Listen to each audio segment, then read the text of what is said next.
This boy is being sent on a mission to enter enemy lines, but the catch is the enemy are all girls.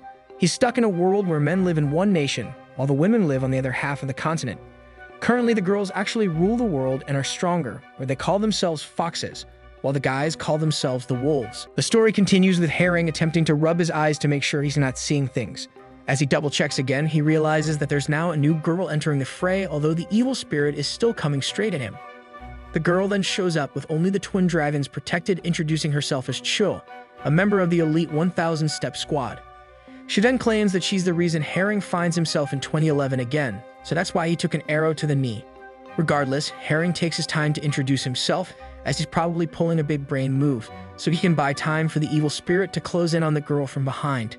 However, unlike other girls from the girl-only nation, she's not as intrigued about his Prince Behemoth, so she whips out her weapon, ready to fire another arrow.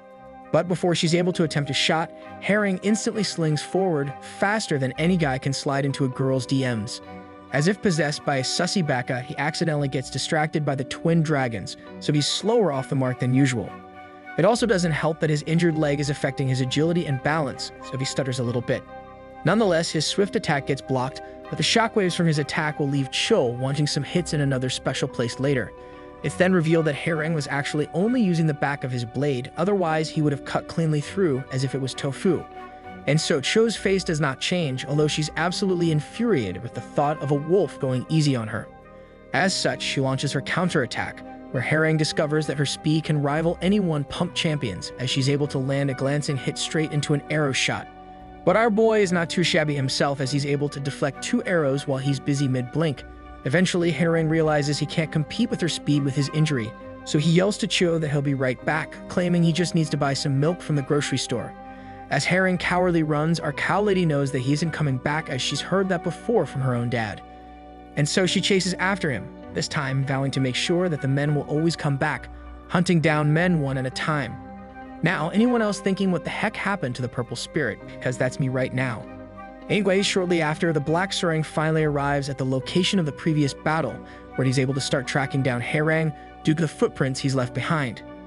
As Cow Lady chases down Herring, she's dumbfounded that the boy would deliberately go deeper into the fog, as he isn't wearing even some kind of mask. It also dawns on her that she didn't bring one either, so she needs to hurry up or else she'll be screwed at any moment. Suddenly, she hears movement nearby her, so she instantly turns around and fires off a shot. But she misses, as the shadow looks like it's Herring, blaming her miss on the fog as Herring plays around with her third sense.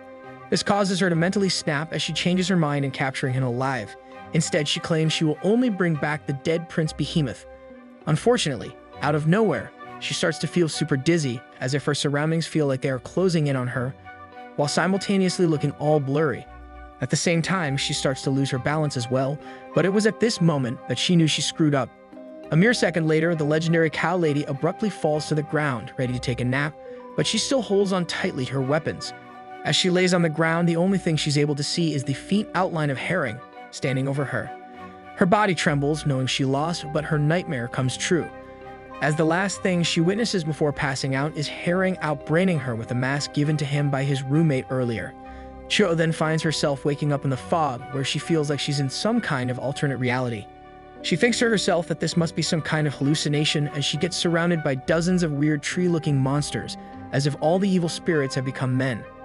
As they frighteningly scurry towards Cow Lady, a deep fear sets in her, as she witnesses something somewhat familiar. Upon getting a closer look, she stands there unable to move, as she realizes that the evil spirit of Jurojam is right in front of her. Eventually, she's able to vanquish the fear that was set deep within her soul, so she switches to her battle stance, ready to fight off her hallucination. But then I had to double-check the genre we were in, as what looks like tree branches start to grab hold of her from all directions.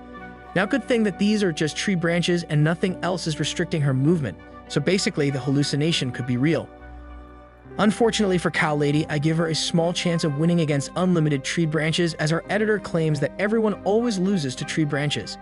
Nonetheless, things take an even bigger turn, as the branches turn purple, signaling to us that it is absolutely game over for Chu. Now it wasn't just us that knew it was game over for her, as her own eyes is filled with a look of defeat. And so we declare the Evil Spirit Tree the winner over Cow Lady with a score of 69-0. Luckily for tree branch haters, it turns out to be all just a crazy dream due to the fog taking over her brain. As she regains her consciousness, she attempts to smack the dream out of her head, unable to believe she just dreamt of tree branches taking over the cow. Regardless, after taking a moment to clear her frustration, she finds Harang sitting near her, taking watch as he waits for backup to find him. She then reaches for her collar, trying to see if Harang retrieved it from her, while knocked unconscious, but our boy is too much of a man to do that. As a token of appreciation, she decides to gank him from behind, amazed at how Harang is able to sleep soundly, even though he's dreaming of the evil spirit. And so after the gank, she's able to help him get warm, as the two are kind of stuck in a sticky situation, deep inside the forest of evil. Eventually, Cow Lady finally warms up to the idea of the Prince Behemoth, as she subtly brings up how both of them need to keep each other warm during the night. But since Harang is a Sigma male, he doesn't even need to say anything, as the Cow Lady finally starts to inch closer and closer. Cow Lady then brings up her collar, as both of them know some rice cake destroying is up for grabs as long as he asks for them. So Harang does ask, allowing Chu to quickly hand her collar to him, while claiming how so many wolves have failed to win her collar. Regardless, as Harang receives the collar, Chu hints that she wants to go for the rice cake siege now, instead of the rice cake siege later at Puzzle. So to comply to her wishes as a gentleman, he decides now is the time, as he can't keep the banana plantation hidden forever. Meanwhile, Harang smiles as he finds out how strong the banana tree is today, since it's able to withstand the extreme cold using no effort at all. Now, I know that her facial expressions barely change, but trust me, she got scared when she finally witnessed what a true banana tree behemoth actually looks like. Eventually, she cosplays a starfish on the ground, ready to accept her destiny as a seed extractor. She then closes her eyes as she slowly plants herself into the banana plantation for the first time, finally able to experience an attack aimed at the gates of the cow. However, Chu yells she's having some trouble with the tree plantation, as the door allowing the extraction was not large enough. But with every single problem comes a solution, so he turned on her sprinklers, allowing the banana tree to pass through due to excess water seeping out the soil. Nevertheless, as the two continue the rice cake evolution, Harang sits there being chilling, while Cho tries her hardest to make sure her stomach doesn't explode. Meanwhile, we discover that Wong is still battling Mira all this time, with neither losing or giving up yet. But since it's taken forever, Mira attempts a forbidden move as she flashes a single dragon at Wong, causing him to get distracted. With the onset of the forbidden tactic, Wong's face makes direct contact with a slashing elbow from Mira. She then follows up with a combo attack, allowing Mira to pin him straight to the ground, where she declares herself winner. As Wong lays on his back defeated, Mira hands him a consolation prize using her hands as she helps scale Wong's own banana tree. After giving him a quick taste of the consolation prize, she reveals to him that the Gomage is going to take place soon. As she takes her leave, she reminds Wong to make sure he takes care of his body until the next time they meet at the Gomage. Meanwhile, Maru also learns of the Gomage, so his energy gets replenished with a second wind as blood comes rushing from his plantation. With the sudden increase of energy levels, he tries to clap back at Miss Alita Angel, but she's able to match his every attack. Unlike Mira and Wong, Maru and Alita stop fighting as they instead sit down to take a break, hurling insults at each other instead. Afterwards, the girl looking like she's from Hunter x Hunter stops as well, worried that Cho has not returned after an entire day. She then starts feeling flustered as she thinks back to how unique Harang's movement was, so she starts wondering if Harang is currently taking her rice cake. As Pink Girl continues daydreaming of her friend being besieged by Prince Behemoth, she eventually snaps out of it, quickly leaving the area to search for him. Back with the cow and the wolf, it's revealed that the two are still going at it, as if it's now turned into some kind of competition. But Cho is like that one friend that always loses, but they always ask for a rematch, sweating their hardest to try and win just once. As Shul loses over and over, we discover that Ara and Karim is still fighting as well. Unfortunately for Captain Karim, he was only able to land a single hit on her, but at least it was aimed at a very nice spot. On the other hand, it looks like that the strongest swordsman of wolves is unable to handle just one single girl, as he looks much worse off. Harang also lives rent-free in Karim's head, as the only insults he can hurl at Ara is how he can't see Harang ever becoming king. And so Ara has had enough. Although she doesn't want to destroy his soul, she charges in for the final blow. But don't worry guys, as Harang is also going for the final blow as he charges forward one final time with the mythical tree. In the end, Harang wins the battle easily, as he once again conquered another member of the elite Crimson Foxes. On the other hand, Karim is unable to land any more hits, even though he's fully powered up, as Ara decides she will finally try.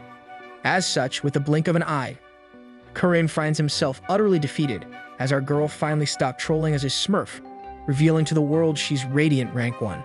The story continues with the battle ending between the two legendary swordsmen of all time. To no surprise, the chosen captain of the men-only nation lost, since a simp can never overcome his queen. After being fed up of Karim's antics, Ara starts to ponder about whether or not she should finally destroy him, since he's now just an annoying nuisance to her. Just as she's about to decide, her third eye activates, allowing her to detect an enemy aiming at her, as if she's Wraith from Apex Legends. As such, she turns towards the direction of the threat, only to discover that the Black Serang has reappeared as backup for the fallen elite captain. But just as the boys thought they finally have the upper hand, the Black Serang noticed some strong energy flowing from behind. With him quickly checking behind him, he sees the girl from Hunter x Hunter, asking him how long he thinks it would take for her to instantly appear behind him. But with a stone-cold face, he claps back, claiming that she's probably not as fast as his fingers, but it feels like the two are talking about something else. Nevertheless, the pink-haired girl gets the last laugh as she questions him if he's ever landed a shot on Ara using his fingers. Of course he hasn't, as literally no man can stand up to the power of the future queen, so she instead insists on the two exchanging information instead. Now, the true reason she's here is not because Ara needed help, but because she's still looking for Prince Behemoth and Cow Lady, as they are still missing. And so the wolves and crimson foxes procure a temporary truce as the group discovers that the two have not returned from the Evil Canyon. As Ara gets briefed on their last location, Karim lays on the ground as he witnesses the girl he loves instantly rush off to simp for Herring. This is basically the age-old tale of unrequited love, so remember to move on, guys and girls, or else you'll find yourself a forever simp like this guy. Anyways, he goes crazy like a Discord mod as he watches Ara zoom off into the distance, as if he's a tier 3 sub of Amaranth finally finding out she has a husband. Meanwhile, back to the two lovebirds deep within the foggy forest, we discover Herring laying on the ground, looking like his soul has been literally sucked out of him. On the other hand, Chu looks better than usual, so it's literally like real life, as girls always notice when another girl is getting some good rice cake sieges in her life. Regardless, right before Chu leaves the cave the two were stuck in, she tells him that she can't wait to see him again, since she might get lucky at the Gomage. With the thought of being able to get more rice cake destroying in the future, Herring instantly recovers his energy, so he gives him the thumbs up sign. But then he collapses right after, unable to believe that she was able to withstand the Prince Banana Plantation for so long. Nonetheless, Chu finally leaves, and as she flies off to head back to headquarters, she cosplays Kakashi as she covers her other eye just for good looks. As Cow Lady tracks back the way to the main headquarters of the Crimson Foxes, she realizes that Herring pulled off the impossible as he carried her while injured up an insane mountain. Now that's not too shabby for someone she looked down on for a long time, right before he was able to set his rocket boosters on max force inside her property. Eventually, after resting a bit more, Herring replenishes enough energy, allowing him to attempt an escape from the hostile territory. As he treads carefully in uncharted areas, his eye catches a flashing light from deep down the gorge. At first, he didn't pay much attention to it, but over time, he became fixated on the flashing blue light.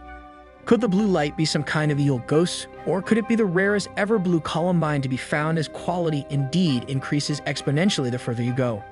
Regardless, our Teenage Mutant Ninja Turtle finally makes an appearance as he's stuck hiding behind his shield due to constant attacks flying in. It's then revealed that the attacks are coming from another elite Crimson Fox member, the same one that Mira has a sussy relationship with. Anyways, as the Blondie continues with an onslaught of attacks, all the turtle does is camp and defend, since that's exactly his specialty. Unfortunately, the battle between the two is literally just a snore fest, since it's a duel between an unstoppable force versus an immovable object. But out of nowhere, Ara comes speeding through from behind, catching our turtle boy by surprise. However, she doesn't deliver a finishing blow to the wolf, since she used his head as a trampoline instead, helping her push further on ahead. As she passes by, she exchanges eye contact with her own member, but our author has combined cake trigonometry with twin dragon derivatives. A true masterpiece indeed, as even her own subordinate is surprised to see Ara moving faster than the speed of light just so she can rescue the Prince Behemoth. If anyone ever says size does not matter, just remember, you can have your own mega simp if you become as gigantic as our Prince Behemoth. In the end, our Blondie pulls out the typical stereotype, as it took her a couple minutes to realize she's heading straight towards Jurujam. Meanwhile, Eden feels absolutely humiliated after not being able to react fast enough, as Ara used him exactly like how Mario would use a mushroom to jump higher. Luckily for our plump boy, for some unknown reason, the Blondie decides to give him her collar as if she's hanging it over him as a consolation prize. She then waves it in front of his face like a treat for a dog, asking Eden if he's even slightly curious that Prince Behemoth will be facing off against the future queen of the entire female race at Puzzle. He ignores the question, but he closes his eyes to turn into a savage, so he tells Blondie that although she's not exactly his type, he will accept her offer anyways. Unfortunately, his hardball attempt fails as Blondie sends him flying into the sky like Teen Rocket blasting off again. On the other hand, a black figure appears from afar, but you can only see one eye open. With a single blink, Ara closes the gap with no hesitation, only to find an absolutely puzzled Chu staring right at her. But before Cow Lady is able to move, Ara quickly grabs her face, noting that her skin is more tight and shiny than usual, so you know for a fact that girls can tell from a mile away. Ara also discovers that Cho's collar is missing, so she gets absolutely flustered as her captain questions her about what happened to her collar. Nevertheless, she changes the subject and asks if Herring is okay, only for Chu to reveal that he's still located back at the Forbidden Forest. And with the onset of the updated information, she continues her sip run to Herring even after she's learned that 3 of her own comrades have already done the rice cake fusion with our boy. Now this is the power of the Prince Behemoth, as no girl cares that Herring is made for the streets. Herring's Prince Behemoth is so overpowered that he unknowingly made Ara risk her life by causing her to jump into the Forbidden Void just so she could make sure she can secure a future rice cake attack. Even Cho is helplessly forced to watch her squad captain take the most dangerous route down as it's the fastest way for her to reach her prince. Meanwhile, Herring struggles climbing up, but he trudges on towards what he thinks is the correct direction out of the area. Luckily for our boy, his educated guess was right as he ends up encountering a welcome surprise. As he looks up, he realizes that the boots he initially saw belonged to none other than Ara herself. She then finally smiles as her worried look escapes away, happy to see that Herring is still in one piece. He then clings onto the edge of the cliff, unsure on what to do, as Ara doesn't even lend a helping hand and she just stands there staring at him. Instead, she takes the moment to take a good look at Herring, complimenting his face, telling him that she finds his face fun. Eventually, she finally lends a hand, and as she does, she tells Herring to not worry since she won't eat him, although she probably wants him to do the opposite with her. Nevertheless, after an entire day, Herring is able to rest as he has finally escaped the evil forest with the help of a crimson fox. However, as he rests, he notices that Ara is just sitting next to him, busy staring at him, almost looking like she's seen a boy for the first time. Herring says nothing to break the silence, so she ends up smiling, as if she's having a solo conversation in her head. But Herring gets a little bit scared as he ends up wondering if the reason why she's being super creepy is because she's getting ready to capture him. However, she does not deny or confirm his suspicions, but the future queen is starting to look like the crazy type, but at least they can make your head go super hazy. Nonetheless, Ara explains the old tradition of how warriors should not attempt to fight an enemy that just recently finished a battle, so she continues to tell him to not worry too much. But then, out of nowhere, she dropped a nuclear bomb, asking if Herring wants to try and become king. In an instant, Herring's face transforms into what looks like a fried banana, as he didn't expect Ara to ever ask that question. Regardless of his current facial reaction, she keeps staring him down, telling him that she will help her the best she can, so he should give it a shot. It was at this moment that Herring started to have flashbacks to the time his father always told him that he's destined to become king one day. He even remembers a time where his dad told him to give it a shot of attempting to become king, as his dad claims that he too will help him, so maybe Ara is actually his dad in disguise. Maybe that's why Herring still has not experienced the rice cake of Ara, since she's going to transform into his father soon. But isn't April Fool's anymore, so Herring decides to actually entertain the idea of becoming king since she's repeating the same things that his father always said. It's then revealed that the reason why Ara wants him to become king is because she's trying to reunite the two separated nations back to a unified front where it belongs. With all the unification talks, Herring feels a little bit uneasy as he starts to think she should ask Karim instead, since he's stronger. However, she explains that when it comes to women or men in this world, everything boils down to their face, and Karim does not have the face of a king. And so Herring shyly asks if she thinks he has the face of the king, but she doesn't reply. Instead, she changes the subject and tells him that she can't wait to have fun with him at Puzzle, so she's looking forward to the next time they meet. After the two exchange their goodbyes, Ara just flies off into the horizon, leaving Herring behind, barely even helping him at all. So he just sits there, until a hand randomly reaches out from nowhere. His wish of wanting to fly is swiftly granted, as the boys have come to finally rescue him. And for the first time, Herring witnesses Wong smile as the boys are proud of him surviving the Forbidden Forest. In the end, Herring passes out while Wong carries him back home to headquarters with Maru, but the two elite Garimbi members are busy making fun of the noob. As they continue to make fun of a passed-out Herring, Maru starts to complain about how heavy Herring's bag is, but something is seen glowing inside the bag. With the group making their way back home slowly, neither veteran members realize that Herring has actually done it. He retrieved the blue light from beyond the depths. The story continues with the top elite squad from both nations withdrawing from the battle. The only people left are those deemed to be second class, exactly like those diamond players with the ego of a pro player. Luckily for the second-class men with their skills not up to par, they still get allowed to enjoy some rice cake attacks, as the girls still need to extract seeds. However, for the girls, they expected a chance to experience the Prince Behemoth, but they came a day late, so all they receive is the reward of disappointment. Meanwhile, Herring finally wakes up inside the Garimbi elite caravan, only to find the King Simp staring him down. You might feel bad for Karim since bro lost another duel against his one true love, but then she left him on the floor just so she could go simp for Herring. Regardless of Karim's unending stare, Herring decides to pretend to sleep since he can't handle the awkwardness. Luckily for our boy though, he woke up near the end of the journey, as the caravan is almost all the way back at home headquarters. As the first elite squad returning home after the invasion of the Crimson Fox territory, Karim is forced to complete an after-action report to detail what occurred. Eventually, the commander of the Garimbi elite learns of the fact that Herring has dominated another elite Crimson Fox, whom happens to be a famed sniper of the 1000 Steps. In just a couple days, Herring has already destroyed the rice cakes of two of the most powerful within the Crimson Foxes, and he did so all on his own. Not only that, but both foxes wanted the rice cake explosion right there and then, instead of the usual duel at Puzzle. Now eager to learn more, our sussy commander decides to ask for excruciating detail on what happened, but Karim tells him to ask Herring himself, since that ain't his business. And so the commander snaps back to reality, thus he asks for the results of the mission, as the entire point of the invasion was to steal some flowers. Originally, the mission was going to be a failure as they mostly wanted high-quality blue columbines, but the commander discovers that Herring was also the one that was able to retrieve the highest quality of them all. Not only was Herring able to send his rocket to help Chua experience another world, but he also single-handedly carried the mission for the entire nation of men. The quality of the blue columbine is so insane that you can see it literally glow from over a mile away, as if it's some kind of blinking runway. Nevertheless, the head analyst of the Wolves revealed to the commander that this Columbine is literally the greatest of all, but my GOAT is Team Solamid. Anyways, on the other end of the spectrum is the Elite 1000 Steps squad, also returning back to home headquarters. This time, the girls reveal to their Black Thorn that Chua actually completed the sussy with Prince Behemoth, much to the surprise of everyone.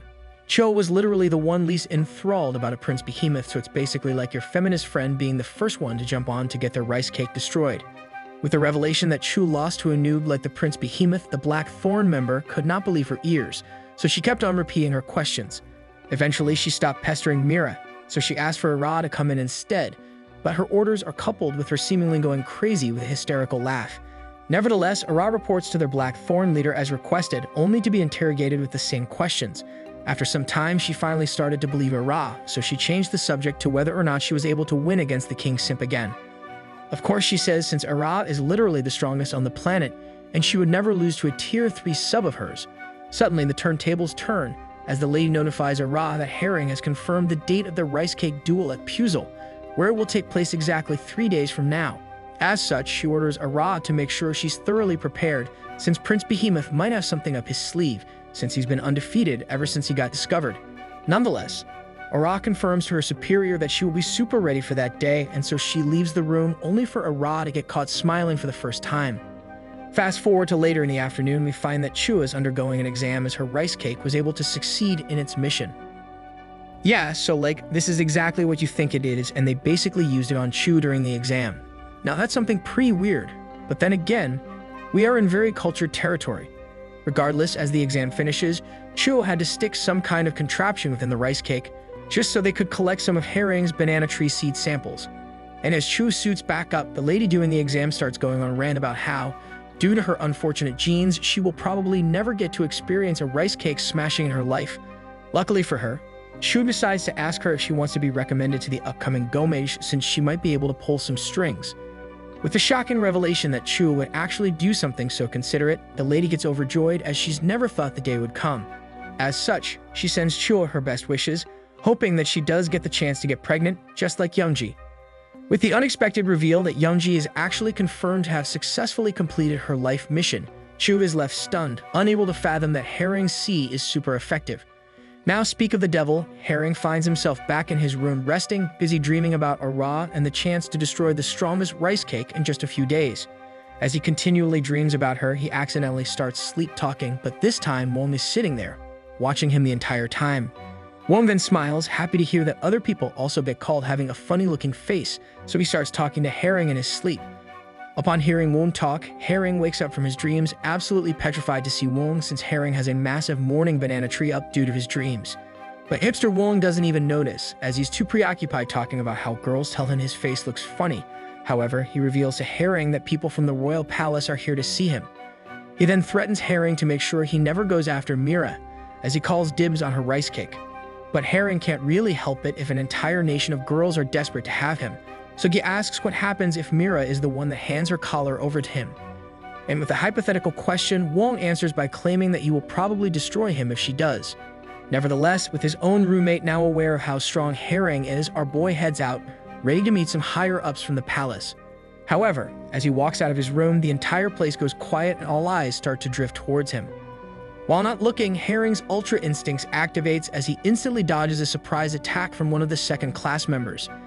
And like a true Sigma male, Herring just keeps walking on as if nothing even happened, leaving the rest dismayed that Herring is actually some kind of Super S-rank member.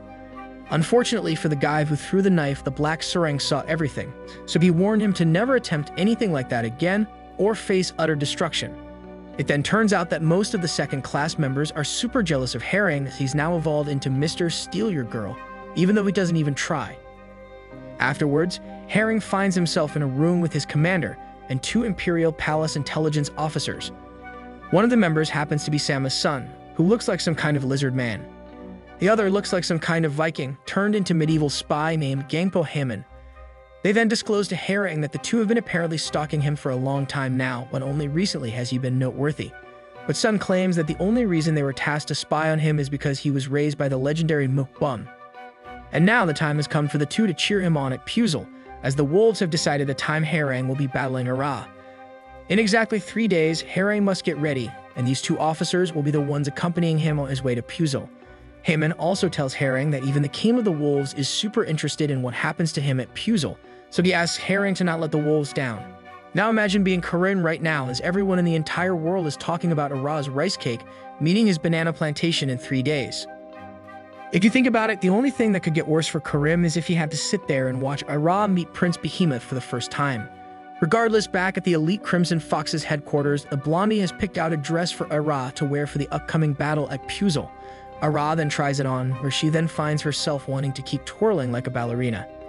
But the blondie is super great with things like these, so she reminds Ara to always pump her twin dragons out, as that's one of the main points of the dress. It was at this moment that the rest of the girls started scrubbing their eyes, unable to believe that they are actually witnessing Ara wearing something other than combat clothes. From always destroying every man she encounters, and now she's trying to look pretty like a princess, since she knows she's up against Prince Behemoth next. Meanwhile, back at the Black Wolves' castle, everyone is still fixated on the one Columbine that Herring was able to bring back. But it turns out that these guys are actually up to no good as they start developing potions from the Columbine, so now they actually have enough for a single trial run.